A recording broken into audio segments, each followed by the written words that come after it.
Good evening, ladies and gentlemen. Welcome to another exciting episode of This Week in Comedy. I'm your host, Ed Krasnick, and this is the show that's all about comedy from the creator's perspective. And we have great guests tonight. Oh my God.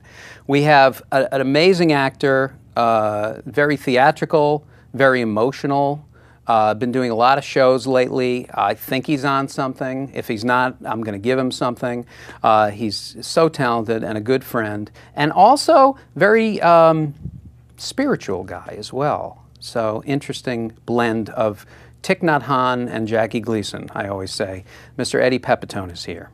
That's great. That would be enough of a show. But no, we have more because we do it with volume. We also have a wonderful actor with a series out now on the web that you can see. Also, Eddie's got a lot of things running, including Children's Hospital. But this gentleman has a series called Jason Nash is Married. It is fantastic. Go to adam.com and see Jason Nash is Married. It's wonderful. He wrote it, he produced it, he acts in it. It's very good.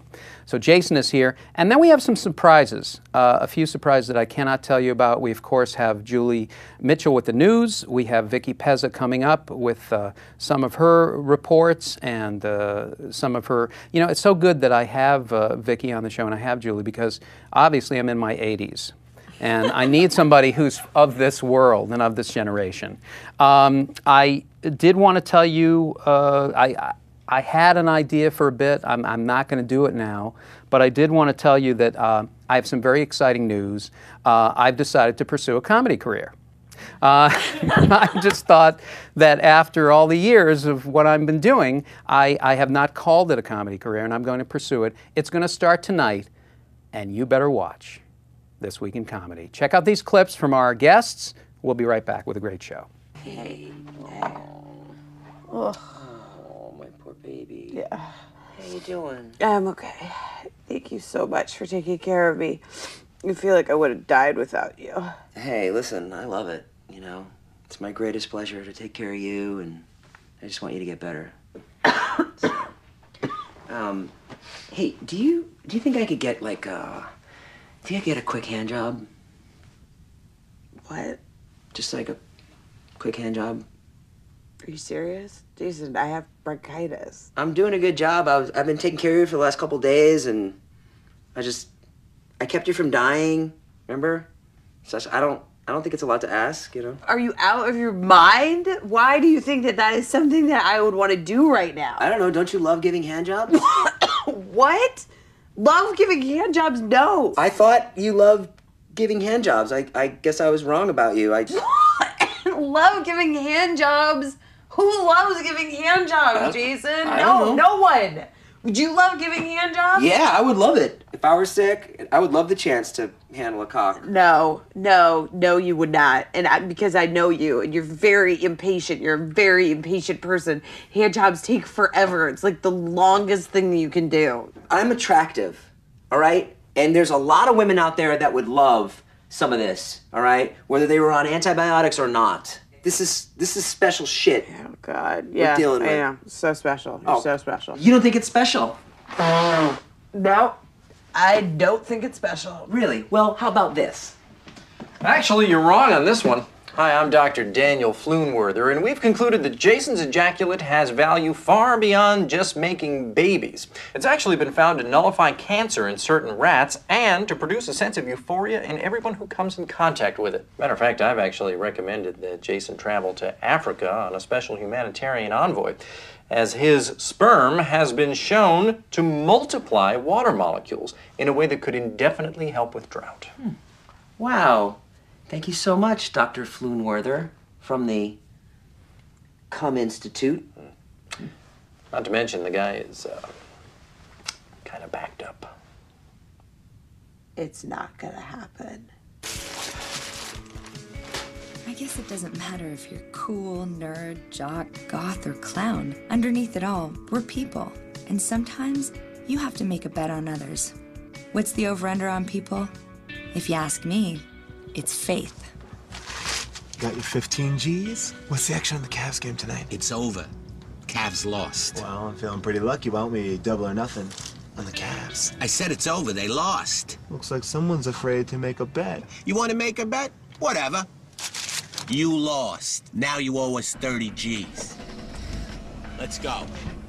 No worries. I think I just found my gravy train.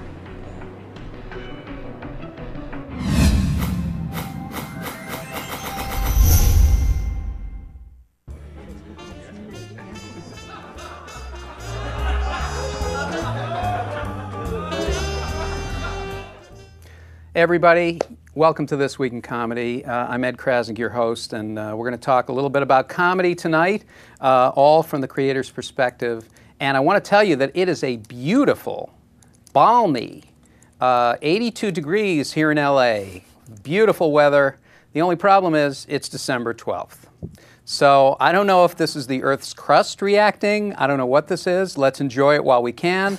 It's very exciting, and I'm happy that you're along for this. I want to just tell you one thing before I bring on Julie Mitchell. We're going to roll right into it. I had a great experience the other night, and I was lucky enough to go see Dick Cavett interview Mel Brooks live on stage here in LA. One of the good things about living here in LA is that you can go see these mentors, these amazing people. And it was as if they had had a conversation backstage and it had just spilled out in front of the audience.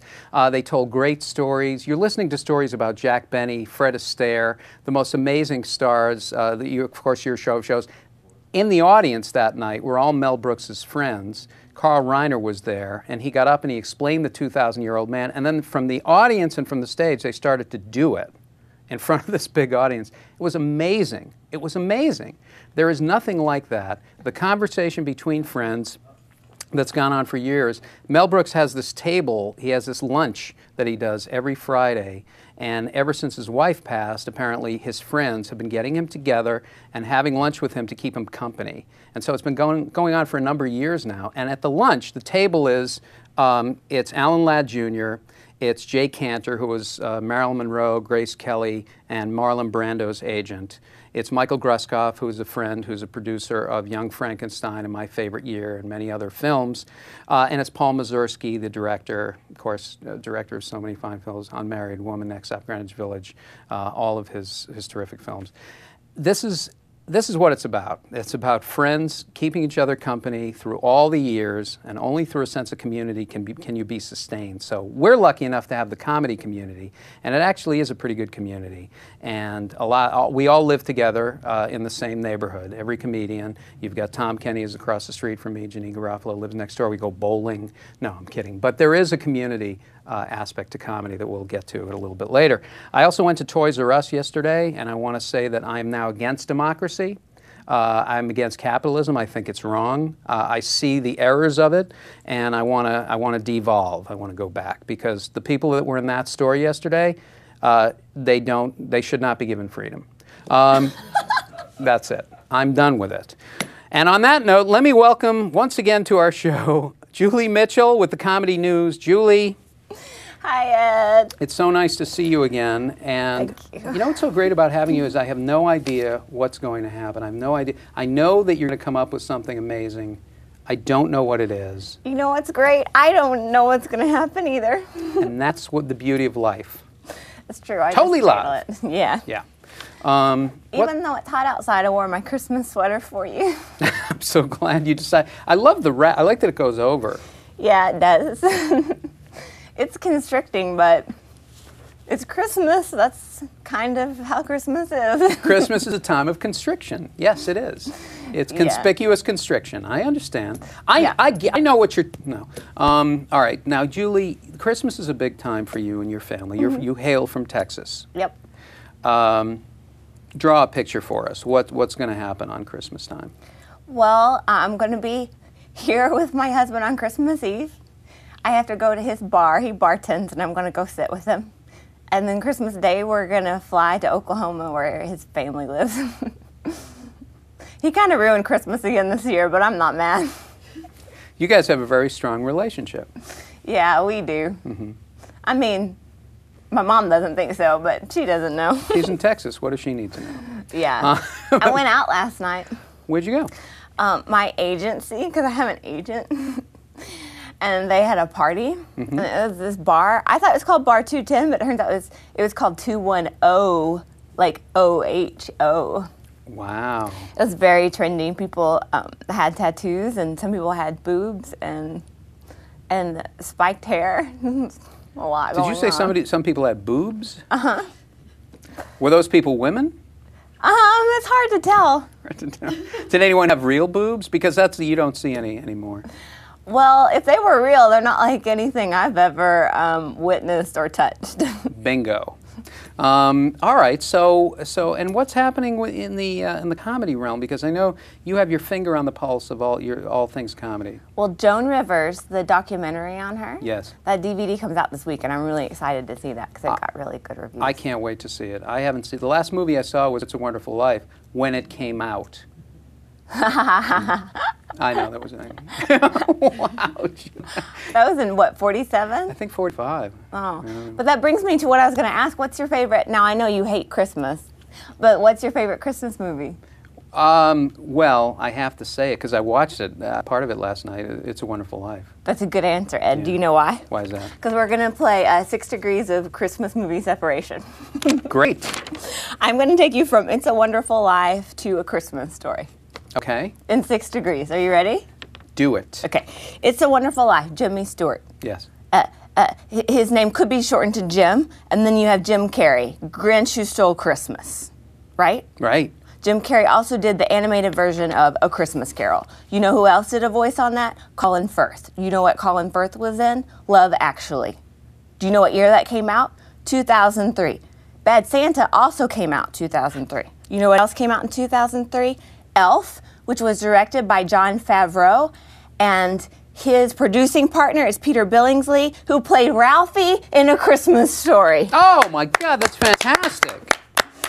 Thank you. Is there any way you can tie that into the Kennedy assassination? Because if you can, I'll be the happiest world. No, I love how you made the connections. Thank you. Thanks. It pretty much took me 2 weeks. Well, it's fantastic. No one would have made those connections except you. Thanks, Ed. Your episode of House comes on when? January 10th. Okay. And my Betty and Dee Dee, my web series, we have our Christmas episode out right now at bettyanddd.com, and you can find out what a Christmas cop is. Wow, I cannot wait to find out. You're so talented, you're wonderful, you're unpredictable, you're vivacious. Oh, thanks. And I appreciate it. Thanks, Ed. Julie Mitchell, everybody. Thanks to Julie. And right now, let's go right to Vicky Pezza. Vicky, what is happening over there in the chat area? And also, you have a photography studio set up. Just a little one. Yeah, there's a music. Just some you're accessories. Recording live music over there. What's happening? Everyone was really excited about your 6 Degrees game, Julie. They were? Yeah, wow, Julie, wow, nice. Already have the House EP.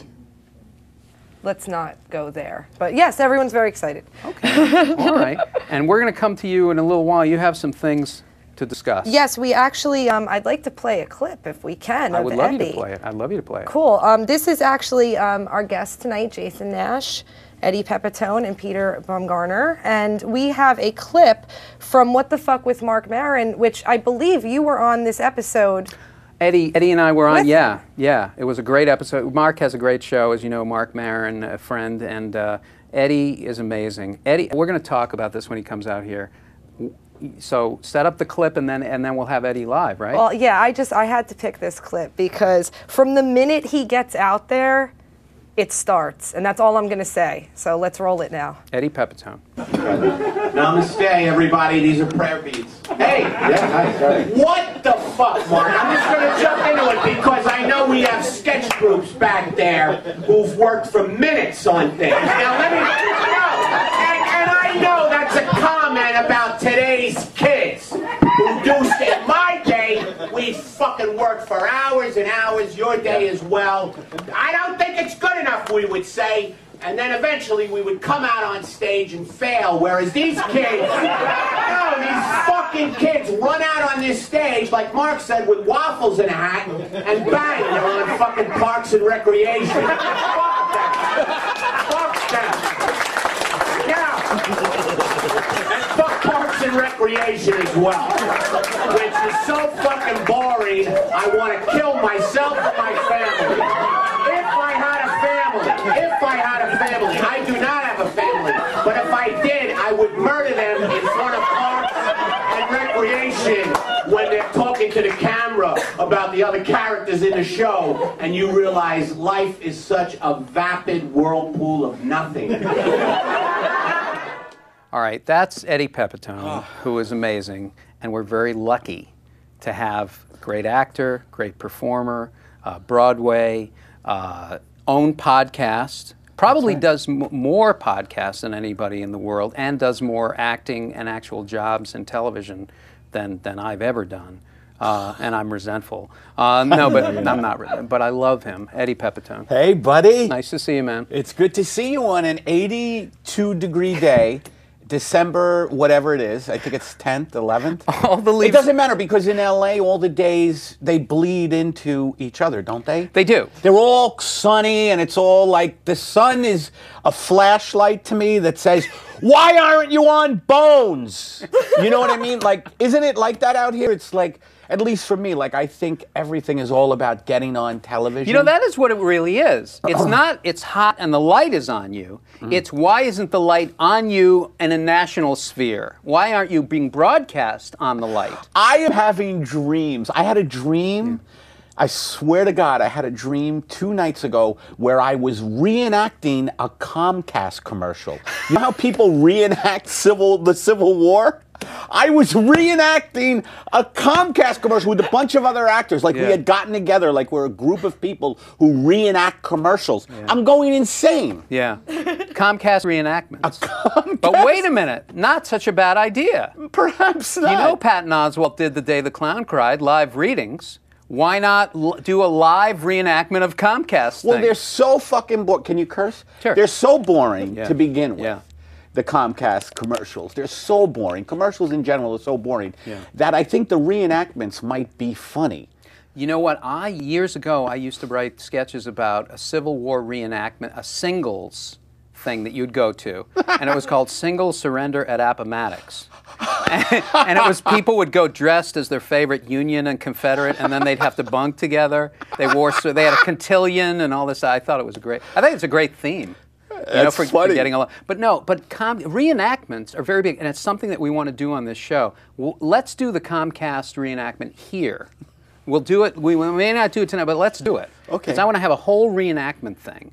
Yeah. And I think it's hysterical to reenact things like commercials. Well, and I think what's funny about a commercial reenactment is that you would reenact the director's mood and the grip's mood and the PA's mood. Like you would reenact the setting of a boring commercial shoot. You know, and we've all had those experiences. You've done commercials, I know. And, a couple, and you have those. Not many. I don't book them. I have a lot of integrity. I tell my friends who do commercials, I say, you're just sucking corporate cock, and I will audition, but I will not book. No, I will not book. But you'll go out. I'll go out. Agent calls. Let's do a reenactment here. Agent calls and said, hello, Eddie. Yes, it's hello. Byron. Hi, Byron. Hi, we have something very exciting for you. I'm so excited about this.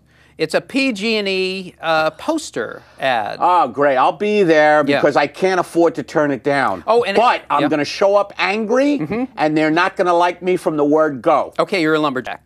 Thank you. All right, bye. Boy, that's another thing about commercials is that, you know, when I look in the mirror and I catch my eyes, I think I'm beautiful. Like, I have beautiful eyes. Sure. And I catch my eyes and I flirt with myself. I want to make love to myself. But then I go to a commercial audition and, you know, you see your type. Yeah. And I walk in and it's just people from hell. Yeah, it's people from People who look like life has really destroyed them. And I'm like, is this my type? Because I think I look like Clooney. Yeah. And instead, I'm with a bunch of people competing for the Mucinex ad. They're trying to book Mucinex. You know, they're the guy. To book Mucinex. I'm always the guy who ate too much. Yeah. Or the butcher who, you know, doesn't read. Look, And the people running the commercials are the funniest people to me. They're usually little hipsters with goatees, very skinny guys. Yeah. Just like, you know, it's like they're doing commercials before they get their indie film into Sunset, into Sundance. They should call it Sunset. It's Sunset for me. The sun is setting on every fucking body in Hollywood. By the way, it's the grapes of wrath out here, you know? Oh, yeah. Do not come to Hollywood now. Actors are on freight trains just staring at each other going, I hear they need an extra on The Mentalist. Yeah. You know, it's a nightmare out here. It's hard to make a living. The thing is, acting is an art. It shouldn't be a business. And that's what I was told by somebody, not my agent, but that's what I was told by somebody. Did you know that acting is an art? It's actually not a business. And I said, wrong, wrong, not here. In New York, it's an art. maybe. Yeah. In New York, it's an art, but you know, where art meets commerce is this same intersection as where despair meets failure. You know what I mean? I try to say that. I live on that corner. I just bought a home there. I just bought a home there. Yeah, I bought a condo. I'm renting there. Yeah, I was in Heartbreak Hotel, but I went down there. No, I mean, you're right. The thing about it is that it is something that you love to do. So if you love to do it, you love to do it, you cannot do this for money. You can't do this and then think there's going to be a big windfall is coming. You know what keeps But you can do it and enjoy it. You can try that. You know what keeps me sane out here is actually the shows for no money. That's so funny because that is what you can. That is where you have control. You can really do what whatever you want to do because nobody gives a shit because you're just you're not appeasing anybody. Well, this podcasting thing. This is the early days of television. We're back. Right? Yeah, we're in the early days of television now. I can't believe I missed Mel Brooks and Dick Cavett. I can't even tell you. I won't tell the stories, but I'll tell you like a 2-second thing. And that's Mel said that he was in New York and in Rockefeller Center, and he was in the elevator, and there's Jack Benny going up in the elevator, and every floor. People would get on and they would ask him questions. How he was long the biggest ago? star in the world. Oh, God. It's many years. 34 years ago. So you're going up with Jack Benny and says, hey, how's Rochester doing? They ask him. And then another lady gets on and she says, what's Don really like? Are you really married to Mary? All of this stuff is happening in the elevator. And it hits the bottom floor and it's just him and Mel Brooks. And he doesn't know Mel Brooks is a young writer. He doesn't know who he is. So Mel says, can I ask you something, Mr. Benny? I'm your biggest fan. How does it feel to have people do that? Like all the time you must get this. He puts his hand on Mel Brooks' shoulder and he says, well, I'll tell you. Generally, you want to look at the person and tell them to go fuck themselves. You see. Jack Benny. So he's telling these kind of stories, and it's just fantastic. Anyway, he was a performer, and you see how the light hits him, and he's 84.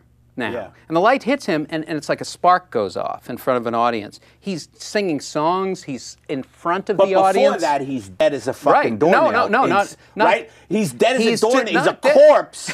No, I mean that's what these guys are like. Is that they are performer? They're just they shine when the lights aren't. Milton Berle was like that at night at the Friars Club. He used to go over, and he'd be sitting, looking and nothing, like that. nothing. Jacob Marley's ghost. He's sitting. Right. And then all of a sudden you say, Uncle Milty, I want to introduce you. Here's an actor. And he's like, hey, the place looks wonderful from here. Hey, you folks look. It's crazy. It's crazy. But and also the old actors' home in Woodland Hills. I want to go to by the way, there's a webisode home. There's a webisode home for actors, but you can only stay there 5 minutes at a time. I love that joke. Yeah. Tweet that. That's a good joke. I'm going to tweet That's a great joke. Yeah. Now, I went out there once, and there's people, who are in Chaplin films, and they live out there. And you go in, and what you see is a woman in a wheelchair. That's fine, but she's like 95 years old, but she has an evening gown on and evening gloves that go all the way up, and she's reading Variety. And her hair is piled up like Marie Antoinette. It never stops. We're headed to that location. This is a crazy town. Crazy. I mean, crazy town. Crazy. And, fame does horrific things to you, which is why, I'm going to take it easy. I'm 52. I don't want to burn out too quickly. Yeah. I want to take fame very slowly. Pace yourself. Pace it. You'll never see you and Debbie Allen, like, sitting on a bus together. Because fame costs, and here's where you start paying. She is very tough with the fame. She taught us in that series, whatever that was. I think it was called Fame. No, and anyway, I got to tell you something. Yeah. I watched you. We did a show together not long ago It was at Jane Edith Wilson's place. Oh, right? okay, yeah, And Lit Up. Lit Up. It's a great show Lit Up. that benefits a lot of charities. I don't know how they do. She's a wonderful performer and a great person. Jane Edith Wilson, Lit Up. Angels walk among us, and Jane is one of them. I know, no doubt about it. But you're out there. I didn't know. It said Eddie Pepitone may be appearing, but I never know. But you go up, and you have such an interesting style on stage that I don't think anybody else has. It's theatrical. It's theatrical. Yeah. It's improvisational. Yeah, it's highly improvisational. Yeah. And yet there are jokes in it, and there are bits in it, but it doesn't. But it looks like everything's spontaneous. You know, this is something. My stand-up comedy has evolved into that. Like, I'm an improviser. I used to be in an improv company in New York, and we did a lot of improv. I improv a lot. I do a lot of sketches, and I do stand-up. And I realize the only way stand-up comedy is interesting for me is if I can improvise around the bits that I've developed. I don't know if that makes any sense. But you just you trust it. You trust that the bit is coming. That's the key to it. That's the key to it. When I am on, I will trust it, and I'll be up there, and I'll be like, I know I'm funny, and funny stuff is going to come out, and hopefully it won't be inappropriate. Because when you're a performer and you let your id go, your subconscious come out, it gets a little scary sometimes because I have a lot of rage and demons and sexual demons and primitive primal demons, and that Lit Up show is done in a church in front of people who are kind of like good people, and I don't want to. I'm going to just stop you for 1 second. Matt or someone, Kenny, somebody out there, can we get Eddie some water or something? I'm going to give you mine. But I hate sound that. like the last days of Bela Lugosi. I hate when it's like people and we want to pretend that it's not happening. Sorry about that. It's very serious. No. But anyway, but it was very, very interesting because it, as I said to you, you have a modulation in your voice. Yeah. There's two people, clearly two people. And one is the guy, and it comes from your parents and how you grew up. My Sicilian dad. Very operatic, big, crazy outbursts of temper, of passion. He used to crank Beethoven up and go, Ed, listen to these flutes. No, he would really do that. All right. Now, that's the big guy. Yeah. Then there's someone else. Spiritual, softer. Yeah. You can come on, Matt. Matt, everybody. Matt, say hello to the... Hi, everybody. Red is an aphrodisiac. so hide. No, but I would say, but then there's the other person. And that's a spiritual, wanting peace, seeking peace, evolving as a human being. As I have gotten older. Who is that? Who's that role model? Certainly no one I know. It's not your mom. It's not my mom, no. Right. My mom was very quiet, though, but that was more of a resignation and a depression. Okay. Do you know what I mean? Okay. That wasn't, I am a peaceful woman. Right. No. That was not that. Okay, but the sense of humor, was that also from your dad, though? The big, the large? Both of them. I had a Jewish mom and a Sicilian dad, and they were both very great senses of humor. Yeah. Particularly my dad, I think. That the Italian side, they were so crazy. When you're crazy, you're only, and by crazy I mean, you can't really succeed in life. You know what I mean? Like, the family's not working out, the job is a pain in the ass, everything is a struggle. You have to have humor in a big way. Right. In a big way. Brooklyn, if it didn't have humor, it would have blown up a long time ago. A long time ago. And so much great humor, so many great comedians, so much great art comes from Brooklyn. Arthur Miller. There is a... Arthur Miller, one of my favorite playwrights. Henry Miller, my favorite novelist. Okay. A lot of people associate Henry Miller with sex. Right. Tropic of, I think it was Cancer. Was banned, blah, blah, blah. But he was just such a philosophical, great great writer. Wonderful you know, writer. Brooklyn guy. And a Brooklyn guy. I think Don Rickles from Brooklyn. I know Mel Is Brooks Rickles from Brooklyn. And a guy who had on the show, my mentor, Norman Steinberg, is teaching at LIU right now. And he's teaching My people- dad, my mother and father met at LIU, Long Island University. At Long Island University. Uh-huh. How did they meet? They met in class. Just met in class. They met in class. Hey, how are you? I'm okay. I'm all right. No, all right. But I want to say how this evolved because I see the modulation. Because in your act, I noticed that we get soft. Well, here's the interesting thing. It used to be just up here. I used to just be loud all the time. Right. Loud all the time. And I didn't have much modulation. And I would think in the last couple of years, I have evolved into, modulating it. Probably because, I've done spiritual, psychological work on myself, and I've calmed down a little, so I'm balancing both parts of my personality. The way you described me before, Thich Nhat Hanh, which, by the way, Thich Nhat Hanh runs a place called Plum Village.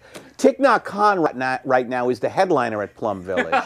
He rings the gong. Ladies and gentlemen, a little Buddhist monk from Vietnam. He's from Vietnam. He went through such crap. He almost won the that Nobel horrific. Prize. I think did he win He the did not Nobel? win it. He was nominated for it, which is like your Mucinex commercial. Can you see? Yeah. I know. I'm just thinking of a funny parody of the Nobel Prize. People like Thich Nhat Hanh being like one of the Oscar nominees, and he doesn't get it, and he's just like, "Damn it!" Like Piven, Jeremy Piven.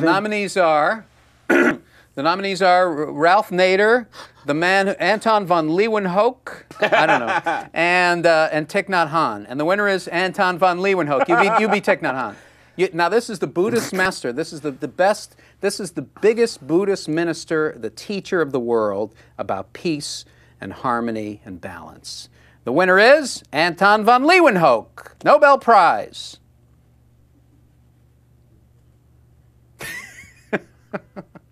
Darn it! It's a slow bit, yeah. And then namaste. Namaste. Love! Love! Damn it! That's excellent. And this is the kind of stuff. Now I'm gonna show you at home or wherever you're watching. Maybe you're watching this. You're in an airport and you're being patted down. I don't care who you are. Just check it out. This is, I do care who you are, but I'm angry for some reason, and I'll get in touch with it later. This is, I'll show you the modulation. This is the perfect bit for the modulation. Do it however you want. This is my favorite thing. From a solo show, a man who is mentally ill, who now is at Madison Square Garden. And this typifies the modulation in my mind. Do you want me to do it now? Yeah. I mean, just you can do a conversation. You can do it. This was a bit that you did in a solo show. It's a guy who's facing his mental illness in front of the halftime crowd of the Knicks Celtics, and the lights come up on him, and he's escorted out, and it's like, "Hi, I'm used to speaking in front of small trusting groups. Thank you. Hey, you ever catch a fly and you see it in a jar and you catch the fly's eye and you think you are the fly? No? Well, I was perfectly happy facing my mental illness alone, but Nike is a powerful sneaker company and they forced me to face it in front of yous. Thank you. You're a great crowd. Hey, I had a dream last night where my balls were lying on the floor of a castle. What the fuck is that? Hey, I was okay for a while, but I caught my wife making love to my son. So I killed them both with a crossbow. Thank you very much. The cops didn't catch me right away. So I showed up at work the next day, covered in blood, singing Danny Boy. I ought to do this more often. You know, a lot of times I'm in my little room in the hospital and I see a shiny object and I think the CIA is trying to control my thoughts through the shiny object. Now that I say that out loud, I feel foolish. Woo! Oh, I just love that so much. They're loving it. Oh, Loving that's it. so fantastic. It's so good to laugh. I think the last time I laughed was when I saw you do that bit. Might have been months ago, but that's the last time I laughed. Tell us before, because we have a couple special surprises. But tell us, is there anything that you want to tell us about, like where you'll be appearing, or tell us about the podcast? Yes, the Long Shot Podcast. Yeah. Is a podcast I do with an old-time partner, Sean Conroy, and Jamie Flom and Amber Kennedy, and we're doing it tomorrow night live on the net at 8:30. Yowie.com. Does that make any sense? Yowie.com. People get a chance to interact with us. I want to promo. I've got a lot of videos out there right now on Funny or Die. One is something I wrote with my girlfriend Karen Simmons. Very talented. Yes, very talented woman, and we wrote a mockumentary of mountain climbing. It's called Runyon Beyond Sunset, about this little mountain here in LA where all the actors scale, and I'm acting like it's Mount Everest. It's very funny. I've seen it, and you should check it. That's on Funny or Die. On Funny or Die, and you have a website too. Should they go to your website too? They should follow me on Twitter. Yeah, Eddie Pepitone at Twitter. You write a lot of jokes. I write a lot of jokes on Twitter, and I put all my dates and stuff on Twitter. Okay, so follow or Facebook. Follow Eddie Pepitone on Twitter. Some of the best jokes that you can find today. Amazing, fantastic. Listen to the podcast. Tomorrow night you can find it on Yowie.com. And it's thelongshotpodcast.com. Thelongshotpodcast.com. I can't thank you enough, but stay if you can. I will. All right, you're just an inspiration to me, and you make me laugh so much. It's such a pleasure. You make me laugh. I remember why we're both. This is like, you know, this is why we can go out for Mucinex. This is the reason why they say Mucinex to us. We're not, you know, Mel Torme was the Velvet Fog. We're the Velvet Phlegm. And it's unbelievable. Okay, the Velvet Phlegm is, I have Vegas throat. All right, now, I want to bring on, let's see, well, I want to show you a clip, and then we're going to have a special guest. Jason Nash coming up later in the show. Pete Bumgarner later in the show. Music. And right now, I'm a man in my mucus. That's what I am. Let's take a look at a clip from, I believe this is another one from Jason Nash's Married on Adam.com. Check it out. We'll have a special guest. Jason! Oh, I'm sorry, man. Hey, you took off the other night. I wanted to talk to you, but you weren't at the after party. You playing it cool? Yeah, I was playing it cool with my wife and irrational baby. Yeah. Yeah, I'm sure when I left, everybody was like, hey, where'd that cool guy go with the caravan and the 2 car seats in the back? The one that smells like throw up. Hey, you know the Fonz from Happy Days? Of course, yeah. Yeah. One of the coolest characters of all time, right? Yeah. Yeah, I don't know if you ever saw that episode where the Fonz has an infant's diarrhea on his hand all night and he doesn't know it. I think I missed that episode. Yeah. Because he's so cool. He's the Fonz. Right. The coolest guy out there playing it cool. Yeah, like the Fonz. Yeah. I don't know, you ever see Gimme Shelter? Oh, is that Rolling Stones documentary? One of the coolest documentaries I could think of. Yeah? Yeah, you remember that scene where Mick Jagger fails a drug test, so his family can't get life insurance, so his wife yells at him for like an hour? It's been a while since I've seen it. I think I remember that scene. Hey, you know that album, The Birth of Cool? Yeah, College, I love that album. Miles Davis? Miles Davis, of course. Yeah. There's outtakes from that album of Miles Davis in bed with his wife, just silently masturbating. Okay. Because I'm cool like that. I was playing it cool. Ben? I guess I just wanted to talk to you because, my dad's really sick. And I know you got a family, so I thought maybe I could talk to you. I don't know. It was dumb. I'm sorry, man. No, I'm sorry. It's fine. I'm sorry. No. I'm sorry, Ben. No. I'm just going through some stuff. Yeah, well, I'm sorry too, Jason. Hey, Ben. Were there any hot chicks at the party? Yes. Yes, there were.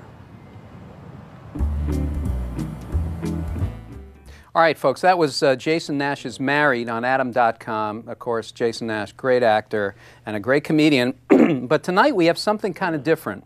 Tonight we have, by popular demand, Jason Nash's father-in-law is actually here, Mr. Ron Hackman from Great Neck, a big comedy fan, and I assume probably a big fan of your son-in-law, Jason.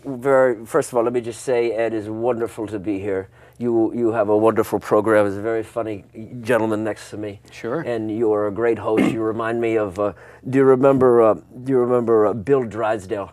A great broadcaster, very funny comedian. I don't remember Bill. You remember? You remind me also of like a young Mort Sulky. Do you remember Mort Sulky? I know more. I don't remember Mort Sulky very so much. Funny. Do you remember Bill the Acrobat?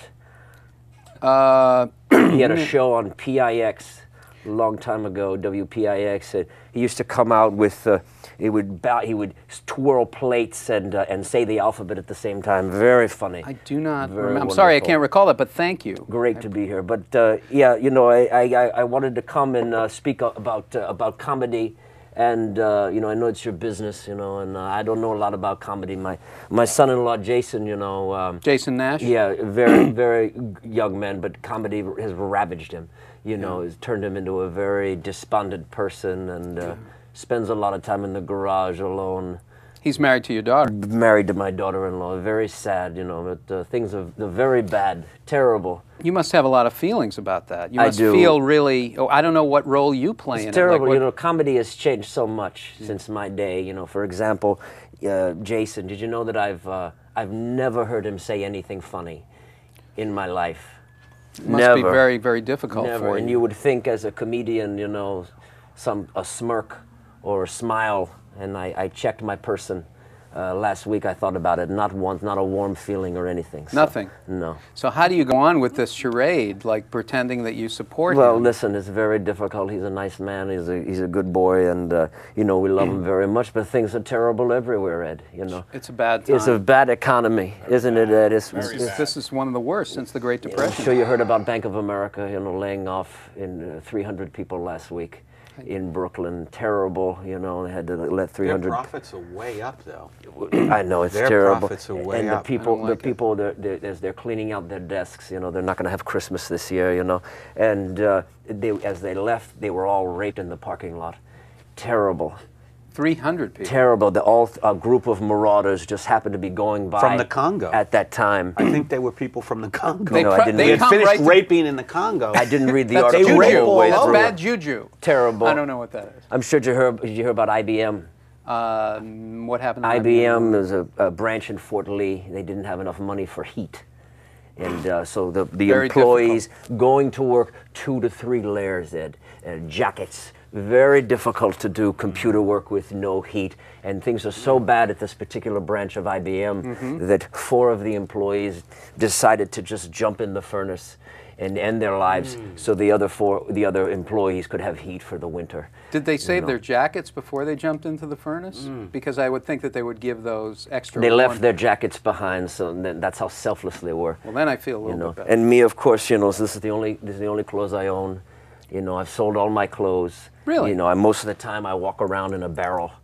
I wear a barrel with straps, and very difficult, very heavy on my shoulders. You know, and because you give, you've given a lot to the community. I've given, and I've also sold a lot of my clothes, and I sold them on eBay, and I'm keeping the money in case things get worse. You come from Great Neck, Long Island, Great Neck, New York, right? Yes, that's where Which I'm is a from. very I read affluent. 7 newspapers a day. 7 newspapers. 7 newspapers, yes. Well, I'm not going to ask you what they are, but can you? What have you? Anything recently that you've read? New York Times. I read the Post. Yeah. Daily News. Cracked magazine. Cracked magazine. Wonderful. You know, very humorous. Good periodical. Oh, very funny. You know. Yeah. But listen, Ed. You know, things are. You know, they're very different. Yeah. They're very different. You know, I feel bad for your generation. You know, because Well, it's very difficult to make a living nowadays. You know, in my day it was much easier. You know, I was very successful. I was in the tow aeration business. You were in the toe aeration. Toe aeration business, yes. And What exactly is that? It was Can you? very lucrative in the 1980s. It was very big on Long Island and the tri-state area. What I would do is, I would go into people's homes in the middle of the night while they slept, and I would lift up the covers and peel their socks off, and I would have a tank of oxygen on my back, and I would blow air, just blow air into their toes. And have you ever had it done? Not recently, no. Wonderful. It was a wonderful feeling. Wonderful. Without their knowledge? No, they would pay me they had knowledge. $600 to $700 a week, and I would go in. But listen, when things go bad, this is the first thing to go, The toe aeration business. The man in the glasses who comes in the middle of the night and blows wind into your toes. You were the wind beneath their toes. Terrible. The personal touch, customer service, Eddie. Customer service. Eddie, has rolled with the times quite a bit. I can tell. I look at him. He's suffering. I can see him. He's barely getting by. But you were watching Eddie out there. Credit card debt, I can imagine. You were watching. You were watching out there. So look at him. Got that right. Every book he opens up goes to chapter 11. Is that true? No, that's my. I like that's that my joke. life. That's Is that a good joke? Very good joke. That's Saver or keeper? Do you remember Baron Sanders? Do you remember a comedian by the name of Baron Sanders? Do not remember Baron. Do you remember John the Communist? Do you remember him? Very funny man. No, I don't remember him. But I'm glad you have got some real you've got a lot of people that you like in comedy. I do. I listen, and things are not all bad. You know what I mean? Not all bad. And we do have fun. My wife and I on Friday nights. We come home and we turn the lights out. We lock the doors and we close all the curtains. And then we get underneath the mattress and we hide from the boogeyman. And then every half an hour or so I get out some sage and some goat bones and I put them in a hibachi in the middle of my bedroom, and I'll walk around singing Haitian witch doctor songs and hope that the boogeyman doesn't come to get me. You've got the most interesting rituals and also fears, I think, that I've ever heard. And Listen, the toe aeration thing. It's terrible. It's a terrible time, but not for that. Eddie, now you've seen Eddie perform. You saw him on the show. Very funny. I was watching your bits out there, but you can see inside it's going nowhere. It's an uphill battle, and I feel terrible for him. Look at him. Feel terrible. Yeah. But he's very funny. Yeah. He's very funny. He reminds me of. Do you remember Wiley Tinkle? Do you remember a comedian by the name of Wiley Tinkle? No, where do you get all these? Oh, he was a they're very funny obscure. comedian. Very obscure. Oh, he used to read from the Bible. It was very funny. He had a bit where he read from the Bible. Oh, it was very, very good. But listen, things are not terrible. There's always death, and we can die, but even that can be a problem, because when we die and we all worry about grave robbing. Sure. Grave robbing, or stealing of organs, or even worse, you die and a couple of young kids, they take your body and they put you on a plane to Miami. Sure. And they put you in a members only jacket, and next thing you know, they're recreating the movie Weekend at Bernie's with your body. I think that's something we all worry about. I'm sure. I don't think you worry about that. I am a little worried about it's terrible. Having my it's body happening. It's pretty rampant. Put in a members only jacket. Yeah. I don't think that's a news story. I think that's an actual reality. I think that people living in Miami live that every day. Well, I don't think anybody puts them in a jacket. I think they choose it. And then they have to live it out in that members only jacket, which I think has a little pocket. I have just one last thing to say to you, because you're a wonderful interviewer, and I appreciate you having me on the program. Thank you.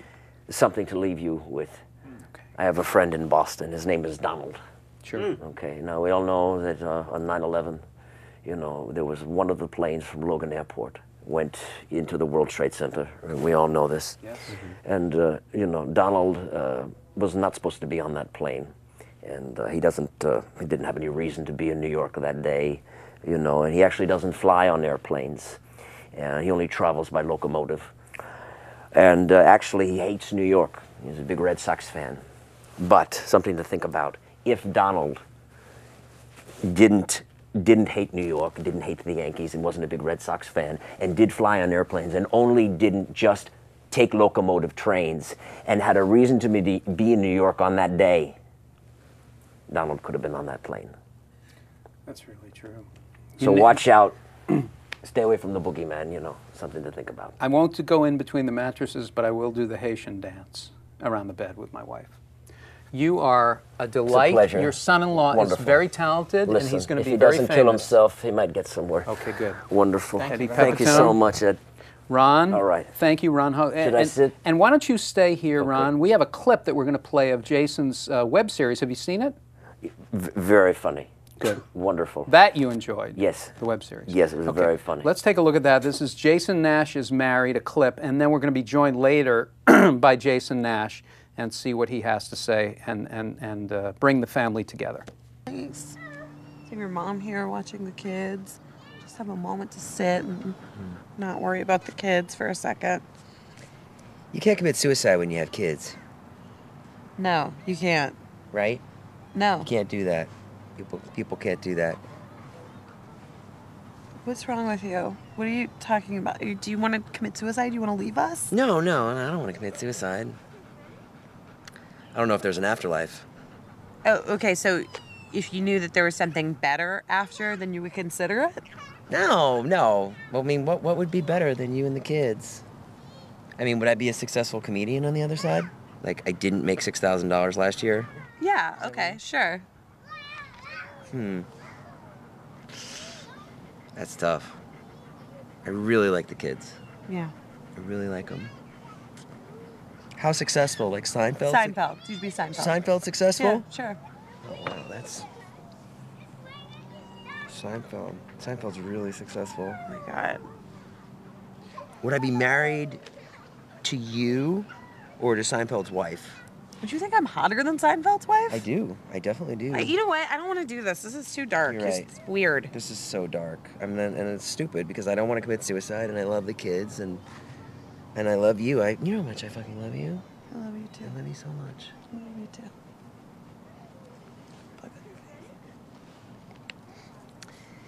Yeah, it's just that there are days, you know, where I really, really want to commit suicide and I know that I can't because I have kids and I guess that's my point. You would agree, right? That's what keeps all of us from committing suicide, right? Kids? Oh my God. Jason, you say everyone, all of us, but here's the thing. Everyone does not think about committing suicide or want to commit suicide. Right. And if I were to commit suicide, then everyone would think I was a total jerk, right? Yeah, they would think you were a total jerk. That and that your kids don't have a fucking father.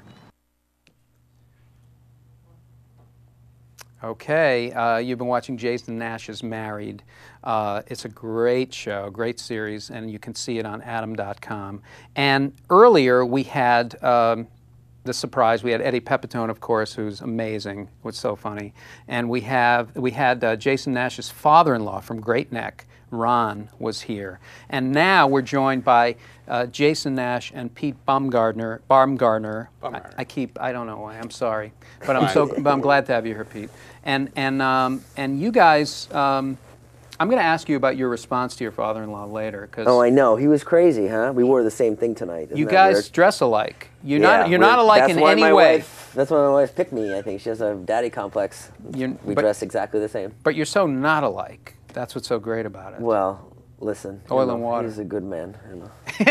He's a good I really man. love him. You know, what am I going to do? He's going to see this, and I want to watch it with him. I can't work the internet that well. Might not be able to find it. I hope I can. So tell me, we're going to talk about the series. We'll do it. Hopefully, you guys are up for it. You do a song.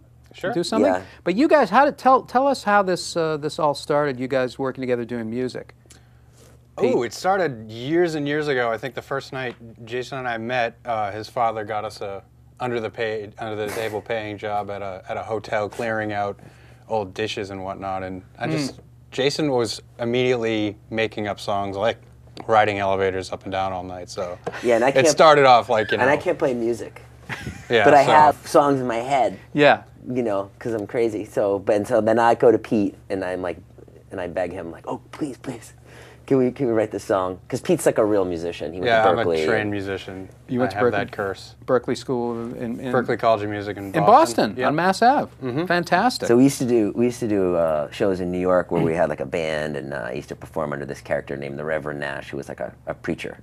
Pete was in the band, and then The Church All-Stars. The Church All-Stars, right? And then now Pete and I do this podcast. And earlier this year, I was like, let's do a song, and we came up with this. We've been writing songs under the name Limo Driver. Under the name Limo Driver. Yeah. Fantastic. Fantastic. Does this song need any setup, Pete? Or I don't think so. No, I mean, I don't it's pretty think so. self-explanatory, I right? might need a new different vocalist. So here's besides me. Here's Pete and Jason, otherwise known as Limo Driver. In a sweater.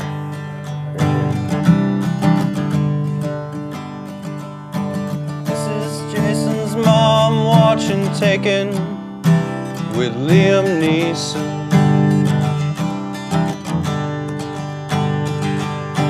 This is Jason's mom watching Taken with Liam Neeson.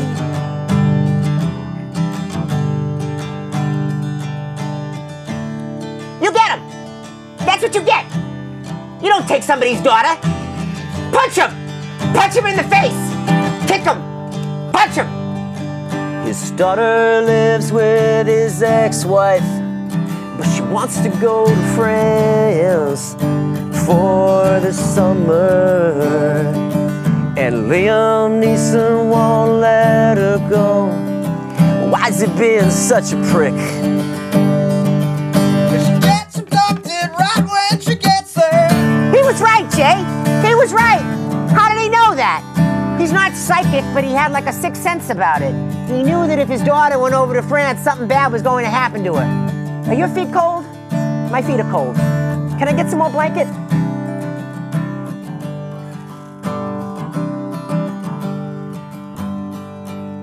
Central Intelligence paramilitary operative. Central Intelligence paramilitary operative. Central Intelligence paramilitary operative named Liam Neeson. She's taken. She's taken. She's taken. I'll take her. So now he's off to France with hardly any clues. 'Cause that's how fucking good he is. That's how fucking good he is. There's always a bitch taking down a sex slave ring when you're just one man. Well, that's how fucking good he is. But he finds his daughter right before she's sold to a dark prince. And he starts kicking ass right when he gets there. Oh, you do not mess with somebody's daughter! Listen to me, Jay. We didn't have a lot growing up, but the one thing I gave you was the will to believe and to dream that anything is possible. Look at Liam Neeson. He don't even speak French. But he went over there and he found his daughter like nobody's business. Why? Because he put his mind to it. So if you really believe, if you really look into your heart, you can do whatever you want, son. You and your friend there that smokes too much pot. You'll make it someday. You'll see. You'll see. You're kicking ass and taking names. Blow stuff up like Liam Neeson. Kicking ass and taking names.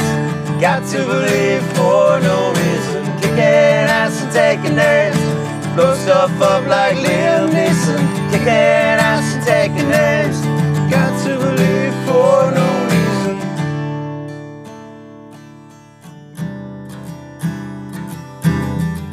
More of the story? Head down to Blockbuster and rent a video with your mom, and you might learn something about yourself. Oh yeah, and my mom. Yeah, after watching Taken with Liam Neeson, she moved down to Santa Fe, New Mexico, and she opened a beauty shop. It was always her dream. And things were going great. Until last night, when some French dudes busted in and they took her hostage. Now I gotta go get her back. Don't worry, Ma. I know where you're gonna be, because I'll always believe she's taken. She's taken. Got to believe for no reason. She's taken. Go stuff up like Liam Neeson. Kicking ass, taking it. Got to believe for no reason.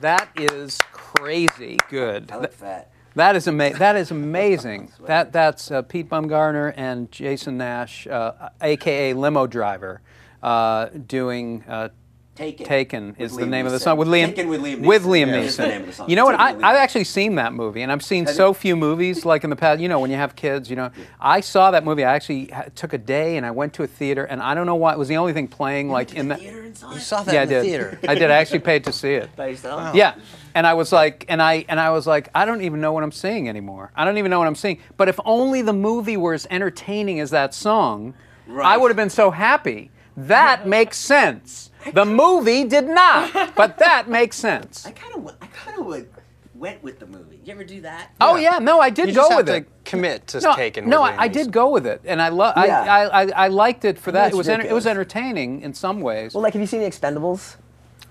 No. Like, I'm dying to see it. Like, I saw it. Was it good? I saw it. Yes, just solely just to see Mickey Rourke act with Sylvester Stallone in a scene. I mean, it's just priceless. It's just priceless. I'm gonna go rent it because I was like, it's got to be good. It's got to be entertaining. Now. Yeah. How do you write a song like that? How does that come up? What's the process? That was of I had the idea because I rented Taken with Yeah. my mom because I had kids. I sat home with my mom who helps me with the kids. And you watched the movie. And we watched the movie. And she talked through the whole movie. Yeah. So then I said to Pete, it was going to be like a 30-second song. It was just going to be a right? 30-second song of this is Jason's mom watching Taken with Liam Neeson and into And him then you do it. doing his mother part. Yeah. But then we just like decided let's, what's great about country music and it's like telling stories and like let's tell this story about believing in yourself and anything can happen and through this through the context of the movie Taken. Well, that's what's so fantastic about it. You're doing a performance. It's a performance piece about your mom.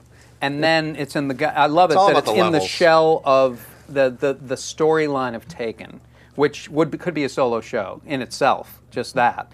But now you're doing this musical thing, and I want to into the series on Adam.com. Jason Nash is married. Which Pete directed. Pete, that is a fabulous. Oh, thank you. Fabulous job. It's really great. Well, they say 75% of directing is casting.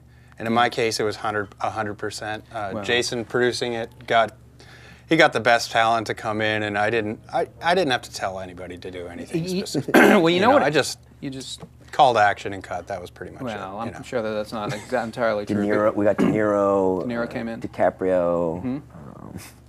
Carrot Top. Liam Neeson. Liam Neeson's kids. Do you now? And Eddie Pepitone. And Eddie Pepitone is in this, which I felt bad. We should, if you are interested in seeing the web series, if you're out there, go and watch the one that Eddie is in because it's hilarious. I didn't know Eddie was going to be here. And the other thing that I really loved about the web series is that it's balanced, which is something that comedians and actors, like if you're a comedian and an actor and a writer, very difficult to keep it balanced. Yeah, it's very. Here's what I mean by that.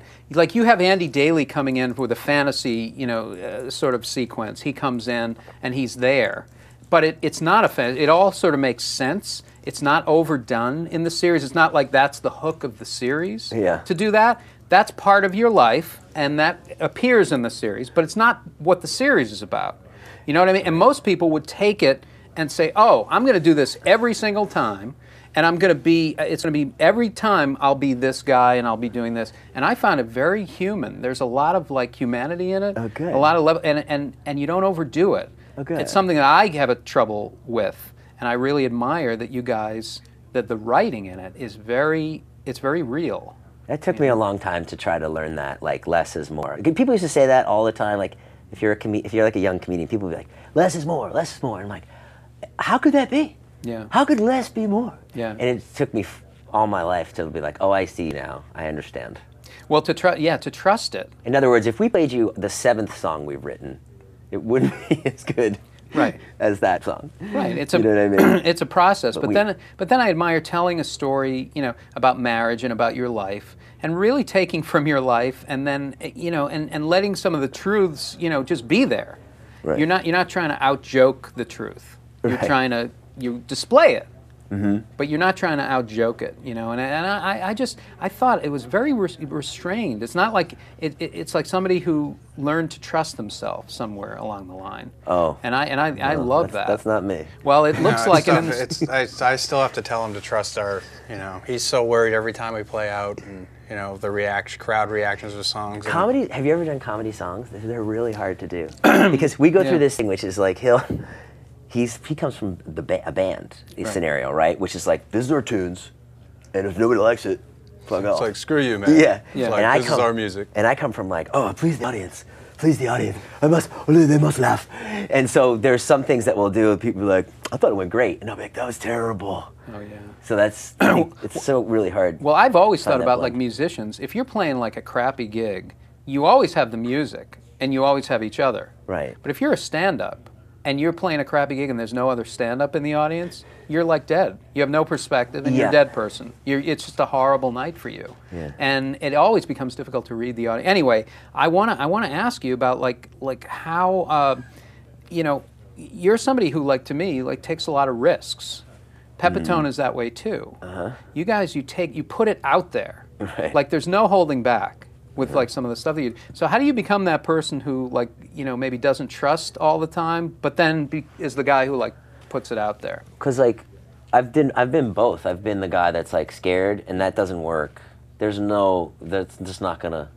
No one's gonna like that. Yeah. And I've been the guy that's like been safe or whatever, and it just doesn't get people's attention, and no one's interested. Everybody's so savvy. Yeah. And so it's like you just have to like. I always just say, like, if something makes me sick in my stomach, then I know that's what I need to do. Yeah. Like, if there was an idea of like, oh my God, that makes me absolutely sick to think that I would go to the improv and do that character, like, oh my, and then that's like, well, that's what I have to do. That is amazing. See, that character on a stage, in a theatrical setting, doing stuff like that is, I can see that. Right. What I can't see is going to the improv and doing it, because to me that's the scariest and the worst place to do anything risky. It is the best place in the end, but the worst feeling when you're in that hallway and you see the crowd and you know what they're buying, and you know what their tastes are, and then you go up and do that character. You have to be dying inside before you get to that stage. You got to be dying. Yeah, but then it's also easier to hide in the character, don't you think? Like, well, that's true. That's true. That's also like I started doing characters, and I would watch like Patton Oswalt and Paul Tompkins and be like, oh my God, like, or Greg Barron, like they're just themselves, and like, oh my God, how do they do that? And I do stand up sometimes, and I did last comic. Yeah, I know. Stand-up. Yeah, tell me about that. It was like, it just, I don't know, I wasn't excited about what I was doing. They were a great show, and I was very thankful that they put me on the show, and they were very nice, and the judges I thought were excellent judges, but I just wasn't like super excited. You know what I mean? It felt safe. Right. It felt safe. It felt like safe stand-up. So I don't know, but that's the process. Whatever. Yeah, and in terms of the series, what kind of feedback are you getting? Because it's very, I just think it's people like it. Yeah, nothing but positive feedback. But I mean, very rarely will someone reach out to tell you how much they think something is terrible. Well, they will often reach out. There's different degrees of that too, though. People do with the internet now do reach out to tell you things are terrible. Oh, the anonymous posts on the threads, but no, actually nobody comments. Our views are strong, but nobody seems to comment on our. It's in a weird place right now where everybody. It feels to me that everyone's doing stuff, so it's like, what's gonna rise? People are too busy doing their own thing to comment, and how do you make that web series, which I've written the pilot and I'm talking to the networks and I'm trying to get it on cable because the content is not for CBS or NBC. No. It's risque content. So it's like, okay, HBO, Showtime, and you're trying to like get it there and say, I can do this, and you know, it's very hard 'cause they want a star, you know. Yeah, it is very hard. But what you've done there is you can hold up something and you can say, yeah, this is me being creative. This is really what I love to do, and this is a good representation of it. It's not a half-assed representation of it. There's a lot of. I wonder though. I wonder if people can see that. Like, it's very hard when you make something and you're like, oh well, here it is. Here's what the actress would look like. Yeah. And here's the script I wrote. So you should be able to put that together. Right. But I don't think people can necessarily. The people that decide. Well, they'll try to do something like you say. They'll get a star. Okay, we'll get somebody to play. Right. And then if you're okay with playing the other guy, sure, then we can do it. Then we'll be okay with it, and you'll be a producer on it. That would be great. And you'll play the. I mean, that's what they do. That's what they. Where is Jerry O'Connell? Like, I'm ready. Exactly. He's great. Exactly. I love Jerry O'Connell. No, but I mean, what you've done, you cannot go wrong to create something that's your vision and put it out there and follow it through to its end. You cannot go wrong. It doesn't. Nothing bad will happen from that. Only good things can come. Somebody will see this. Like, my God, that guy's an amazing actor. Let me call him in for Modern Family. He'll be great. You know. Yeah. It also takes people a long time to see stuff, don't you think? How do you mean? I mean, like, I feel like things that I've done that were good, I don't hear about it for like a year. And that year, I'm like, what the fuck? I'm like, that was a great show I did. Why isn't anyone calling? Yeah. And then someone's like, oh yeah, I saw your thing, and here's a job writing for $50 a day or whatever. But still, that's great, to work on anything. But I just think it takes people time and. Well, tell me something. Let me talk to you both about this. We talk about influences in the business and like something that gets you where you see it and you're younger or you're a kid, you're watching and you're like, that's it. You just know it. You know that that's what you're going to follow, or you know that it's not a sickening feeling in the gut. It's a powerful feeling. What are some of the influences that you guys have? I mean, comedically or musically? Pete and I are very much the same. I think we come from the same part of the world. We come from Boston. Yeah, we're both from Boston too. I'm from Dorchester. You're from Dorchester? Yes, I am. I'm from Natick, and Jason's from Medfield. Medfield, home of Peter McNeely. Oh, Peter McNeely. He fought Mike Tyson. Maybe you remember. He was a great fighter. He was a bleeder. He was a bleeder. Yeah, he was a bleeder. Yeah. I remember when we watched him. We paid for the pay-per-view. We were so excited, and right before he went out and lost, he looks in the camera. He goes, "We'll tell you something. This is from Medfield, Massachusetts." We were all like, "Yeah!" And you had no idea he was going to get kicked. Yes, we already got pummeled. Yeah, he was going to get decimated. Sorry, your influences, Pete. But yeah, I mean, growing up. Growing up, comedically, it was always. I mean, my age, I think Eddie Murphy was a big thing. Oh, Eddie Murphy's comedian. It was Eddie Murphy comedian. That was I got cable right around 1983, right around when that HBO special was playing a lot. So. Sure. And I had parents who looked the other way at, their children watching adult content. So. Right. You watched everything. Yeah, Richard Pryor. Watching Eddie Murphy down there again. Like Margaret Cho used to say. I talked to her once, and she said, "My father would take me to movies like double features. I'd see A Clockwork Orange and Mary Poppins." Would be what I would say. That would be a double feature. My mother took me to the same stuff. You'd see these weird double features in that time. Really? I'm a lot older than you guys, but yeah, I remember it taking me to see Clute and Summer of '42. Oh my God. And Clute is like one of the darkest, movies. But Yeah. we're sitting, it's company. The movies were something different then. It's just something that you go to. It wasn't adults measuring the content at all. It was like, hey, you're going to go see Serpico, and I'm going to see Serpico. Who gives a shit? That was it. It was a different world. People weren't worried about stuff like that. But yeah, you mentioned Eddie Murphy, and you mentioned Richard Pryor. And we talk a lot about Richard Pryor on the show because Richard Pryor is the ultimate, from your soul comic. He's an actor, and he's doing something that he experienced. It's from his life. He's not outside his own life at any time, So, and what about you? Were you sort of people like that? I mean, I like Eddie Murphy, and but you know what I love?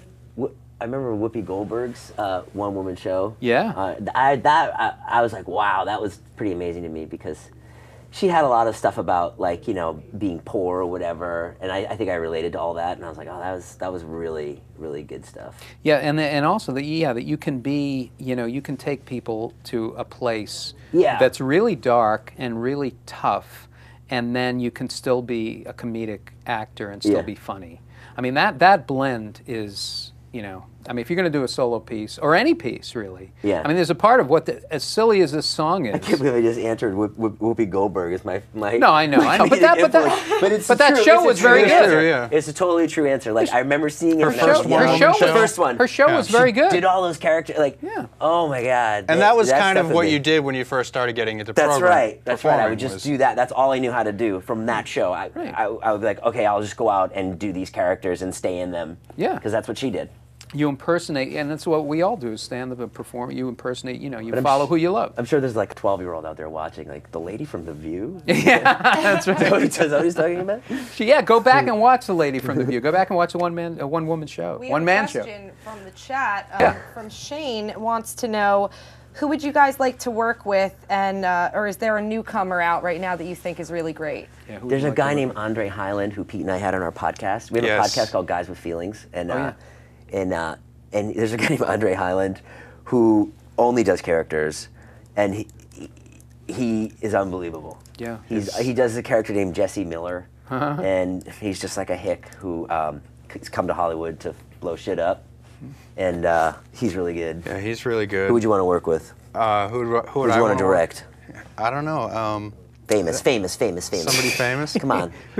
You know who I really like is the tandem. I forget their names. The Indian guy and the black guy on Community. I think they're really funny together. Oh, Danny Pudi. Danny Pudi and Donald. He's really funny.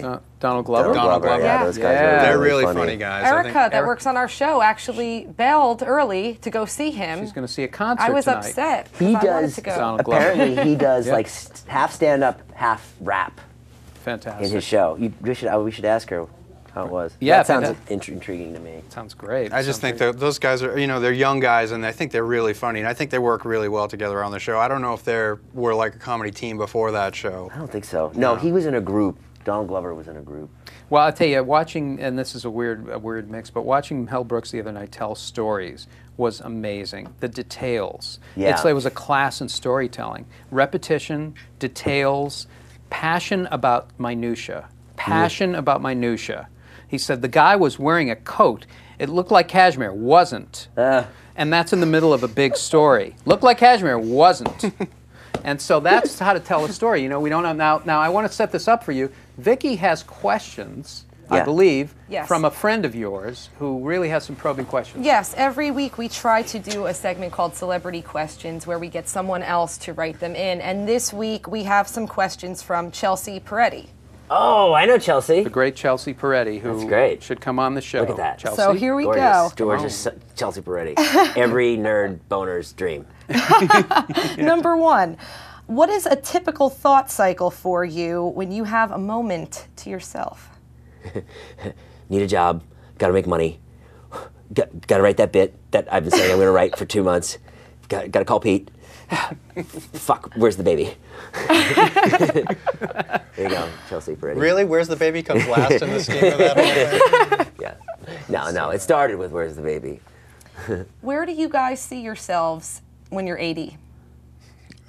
I'm not going to be 80. I'm not going to make it to 80. It's not going to live that long. Dead. That's a valid answer.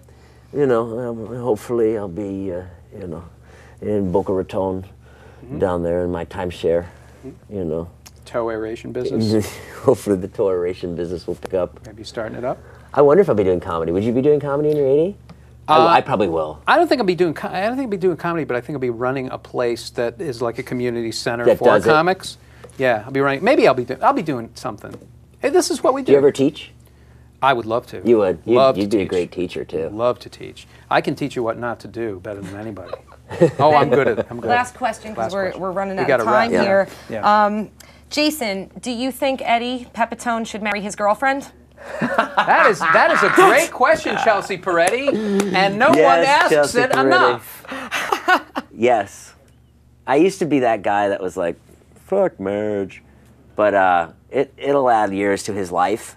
She'll probably keep him alive. Listen, Eddie's 52. Yeah. Who knows how long he'll be here. Right. Well, And, I'm 51. We both turned a corner, and that corner but listen, is Desperation Avenue.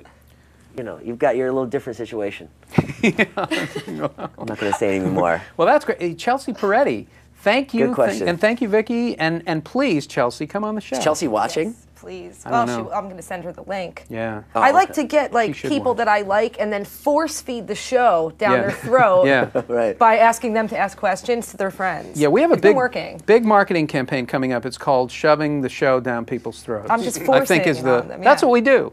What are you great. doing? We're shoving it down your throat. I can't believe this place is amazing. That is amazing. It's amazing. We're Congratulations. oh, thanks, man. We're very fortunate. Really very great. fortunate to do it. And I want to thank everybody. I got to thank everybody. So many great people here. I want to thank Matt. Matt Rubb. I want to thank Elric Kane. Elric, it is Kane, right? I want to thank Kenny. I want to thank Will. Everybody who works on the show, okay? And I want to thank Julie Mitchell for being brilliant. She'll be back again next week. I want to thank Vicky Pezza. Thank you. You're welcome, Ed. Thank you. Fantastic questions. Thank you, guys. Great. And I want to thank my guest Ron Hackman. Ron Hackman from Thank Great you so Neck. much. You're a wonderful interviewer. And Great. and I Great want to baby. thank your son. Your son-in-law is terrific. He's fantastic. You should really The do things some are terrible. Things are terrible, but he's terrific. You should do some Haitian stuff with him. Oh, I will. Some Haitian. Got to get the boogeyman away. Keep the boogeyman away. Gotta do it. And Pete Bumgarner, thank you so much. Thanks for having me. You're a pleasure. And Eddie Pepitone, the great Eddie Pepitone. And I want to tell you that next week we have another great show. We have it's the Rudy Cassoni show, isn't it? Yep. Rudy Toby Huss and company. Toby Huss and special guests. And so it's a complete variety show within this show. Toby Huss, amazing. Toby Huss is a genius. Genius. It's going to be great. And a lot of changes coming up in the show, a lot of big things happening. Next week also, an open letter to Woody Allen. Not kidding. Keep coming back. It works if you work it. I'm Ed Krasnick. This Week in Comedy. See you next time.